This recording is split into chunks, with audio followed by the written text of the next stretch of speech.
இன்று டிசம்பர் 25, 2025. இன்று பாரத ரத்னா முன்னாள் பாரத பிரதமர் திரு அடல் பிஹாரி வாஜ்பாய் அவர்களுக்கு 101வது பிறந்த தினம். 100 ஆண்டுகள் கடந்திருக்கிறது. திரு அடல் பிஹாரி வாஜ்பாய் அவர்கள் மிகச்சிறந்த ஜனநாயகவாதியாக, அதுவும் எதிர்கட்சியிலே எவ்வளவு தூரம் எதிர்ப்பு கொடுத்தாலும் தேசத்திற்கு தேவை என்கின்ற பொழுது கருத்து வேறுபாடுகளை மறந்து ஆளும் கட்சியை கூட at the time of crisis ஆதரித்த ஒரு மிகப்பெரிய ஜனநாயகவாதி.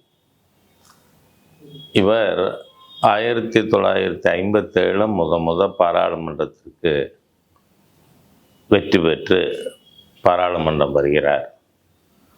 அப்பொழுது இளம் எம்பியாக பின்வரிசைகளில் இருந்து எதிர்கட்சியிலே செயல்பட்ட இவர் 1967 பண்டிட் தீன்தயாள் உபாத்யாயா அவர்களிடம் மறைவுக்கு பிறகு பாரதிய ஜனசங்கத்தின் தலைமை பொறுப்பேற்கிறார்.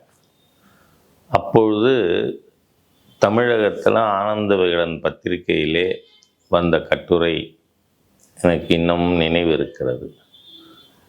இந்திய அரசியல் வானில் ஒளிமிகு நட்சத்திரம் என்று தலைப்பிட்டு அந்த தலையங்கம் இன்று ஜனசங்கத்தின் தலைவராக பொறுப்பேற்றிருக்கின்ற இந்த இளைஞர் ஒரு நாள் இந்தியாவின் பிரதமர் ஆவார் அப்படின்னு அன்னிக்கே விளையும் பயிர் முளையிலே தெரியும் என்று சொல்லுவார்கள். அது போல அவருடைய செயல்பாடுகள் அனைத்து தரப்பு மக்களையும் ஈர்ப்பதாக அமைந்திருந்தது.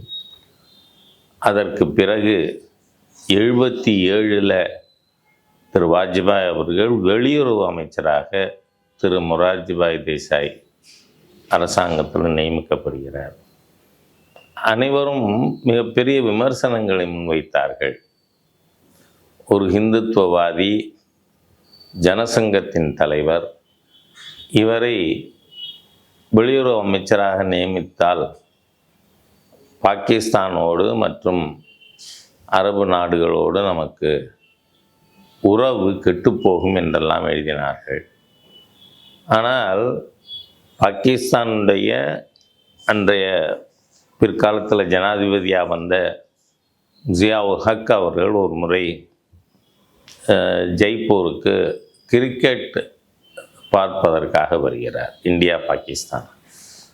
அப்போ அவர்கிட்ட பத்திரிகையாளர்கள் கேட்குறாங்க, நீங்கள் இந்தியாவிலேயே மிகவும் நேசிக்கின்ற அரசியல் தலைவர் யார் அப்படின்னு. அதுக்கு உடனே வாஜ்பாய் அப்படின்னு சொல்கிறார். அவர் ஆர்எஸ்எஸ்காரர் ஆயிற்றே அப்படிங்கிறாங்க. தென் ஐ லவ் ஆர்எஸ்எஸ் டூ. இப்படி ஒரு நல்ல மனிதரை உருவாக்கும் என்றால் நான் ஆர்எஸ்எஸ்ஸையும் நேசிக்கிறேன். அந்த அளவிற்கு மாற்று சித்தாந்தங்கள் கொண்டிருந்தவர்கள் அந்நிய நாடுகளுடைய தலைவர்கள் கூட போற்றுகின்ற ஒரு தலைவராக திரு வாஜ்பாய் அவர்கள் இருந்தார்கள். அவர் ஆட்சிக்கு வந்ததும் நமக்கு வாஜ்பாய் என்று சொன்னாலே அணு ஆயுத சோதனை நினைவுக்கு வரும்.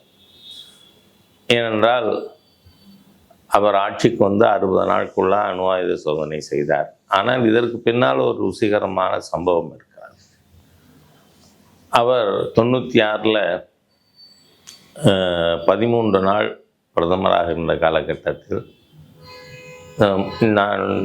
நாட்டினுடைய முன்னாள் பிரதம மந்திரி திரு நரசிம்மராவ் அவர்கள், உங்களுடைய அரசு இருக்கப் போவதில்லை, அதுக்கு எண்ணிக்கை அதன் பக்கம் இல்லை, அதனால் அணு ஆயுத சோதனைகளை பொறுத்தவரை அது நாம் அணு ஆயுதம் வெடிப்பதற்கு சித்தமாக இருக்கிறது. எங்களுடைய ஆட்சி இருந்த பொழுது அமெரிக்காவின் அழுத்தம் காரணமாக அவர்கள் நாட்டுக்கு எதிராக சாங்ஷன்ஸ் அறிவிப்பார்கள், அப்படிங்கிறதுனால செய்யலை, நீங்கள் செஞ்சுடலாமே அப்படின்னு சொல்கிறார். அப்போது வாஜ்பாய் அவர்கள் சொல்கிறார், நாங்கள் ஜனசங்கத்தினுடைய கான்பூர் மாநாட்டிலேயே அணு ஆயுதம் தயாரிக்க வேண்டும் அப்படின்னு தீர்மானம் போட்டிருக்கோம் ஜனசங்கத்தில். அதனால் நிச்சயமாக நான் இந்தியா அணு ஆயுத வல்லரசாக வர நடவடிக்கை எடுப்பேன். ஆனால் அது பாராளுமன்றத்தில் என் பெரும்பான்மையை நிரூபித்து விட்டு செய்வேன்.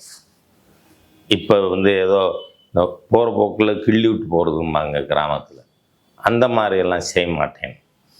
அது பாராளுமன்ற ஜனநாயகத்தில் எவ்வளவு ஆழ்ந்த நம்பிக்கை வச்சுருந்தா ஒருத்தர் மாதிரி கருத்து சொல்லுவாருன்னு நாம் தெரிஞ்சுக்கணும். அதனால தான் 98 வாஜ்பாய் அவர்கள் பாராளுமன்றத்தில் தன்னுடைய பெரும்பான்மையை நிரூபித்தவுடன் 60 நாட்களுக்குள் அணு ஆயுத சோதனை செய்து பாரத நாட்டை அணு ஆயுத வல்லரசு ஆக்கினார். அதே மாதிரி நீங்கள் பார்த்தா வாஜ்பாய் அவர்கள் இன்றைக்கி இருக்கிற இன்ஃப்ராஸ்ட்ரக்சர் ஃபெசிலிட்டிஸ், உள்கட்டமைப்பு வசதிகள், அதுக்கெல்லாம் வாஜ்பாய் அவர்கள் அடித்தளமிட்டது தான் காரணம். முதல்ல தங்க நாற்கரச்சாலை அறிவிப்பு வருகிறது. அன்றைய தேதியில் டெல்லி, மும்பை, சென்னை, கல்கட்டா, டெல்லி, இந்த 4 முக்கிய நகரங்களை, பெருநகரங்களை இணைக்கின்ற சாலை வழியாக 4 வழிச்சாலை, 2 பக்கம் 2 வழிச்சாலை, அந்த மாதிரியான திட்டத்தை அறிவிக்கிறார். அப்போது 28,000 கோடி அந்த திட்டத்துக்கு.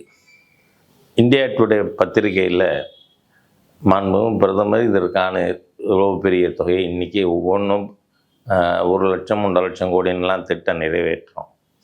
ஆனால் வாஜ்பாய் அவர்கள் 28,000 கோடிக்கு திட்டம் அறிவித்ததும், இது பெரிய தொகை, இது எப்படி திரட்ட போகிறாருன்னு தெரியல. ஆனால் இப்படி ஒரு திட்டம் கூட மற்ற தலைவர்களுக்கு கனவில் கூட உதிக்காது அப்படின்னு எழுதியிருந்தாங்க. அது வாஜ்பாய் அவர்களோட தொலைநோக்கு பார்வை. அதனால தான் வளர்ச்சி நாயகன் என்று வாஜ்பாய் அவர்களை பாராட்டியும். அதே மாதிரி நீங்கள் பார்த்தா விவசாயிகளுக்காக அவர் கொண்டு வந்த திட்டங்கள், அவர் ஆட்சிக்கு வருவதற்கு முன்பாக 98க்கு முன்பாக நம் நாட்டில் இண்டிவிஜுவல் ஃபார்மர்ஸ், ஒரு தனிப்பட்ட விவசாயி தன்னுடைய பயிரை காப்பீடு செய்ய முடியாது.